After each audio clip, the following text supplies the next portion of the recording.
ವೀಕ್ಷಕರೇ, ತುಮಕೂರಿನ ಮರಿಮೇಕೆ ಸಂತೆ APMC ಯಾರ್ಡಲ್ಲಿ ತುಮಕೂರಿನ APMC ಯಾರ್ಡಲ್ಲಿ ಮಂಗಳವಾರ 25/3/2025 ಈ ವಾರದ ವಿಶೇಷ ಏನಪ್ಪ ಅಂದರೆ ಹಬ್ಬದ ಸಂತೆ. ಯುಗಾದಿ ಮತ್ತು ರಂಜಾನ್ ಹಬ್ಬ ಮುಂದಿನ ವಾರ ಇದೆ. ಅಪಾರ ಜನಸ್ತೋಮ, ಜನಜಂಗುಳಿ.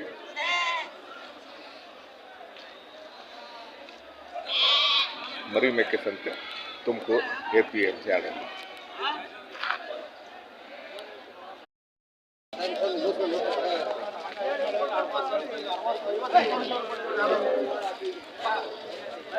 ವೀಕ್ಷಕರೇ, ದಿನಾಂಕ 25/3/2025 ತುಮಕೂರಿನ APMC ಯಾರ್ಡಲ್ಲಿ ಮರಿಮೇಕೆ ಸಂತೆ ನಡೆಯುತ್ತೆ. ಈ ವಾರದ ವಿಶೇಷ ಏನಪ್ಪ ಅಂದರೆ ಹಬ್ಬದ ಸಂತೆ. ಯುಗಾದಿ ಇದೆ, ರಂಜಾನ್ ಇದೆ, ಹಾಗಾಗಿ ಭರ್ಜರಿ ಸಂತೆ ಸೇರಿದೆ. ಮರಿಮೇಕೆ ಸಂತೆ ಪ್ರತಿ ಮಂಗಳವಾರ ತುಮಕೂರಿನ APMC ಅಂಗಡಿ.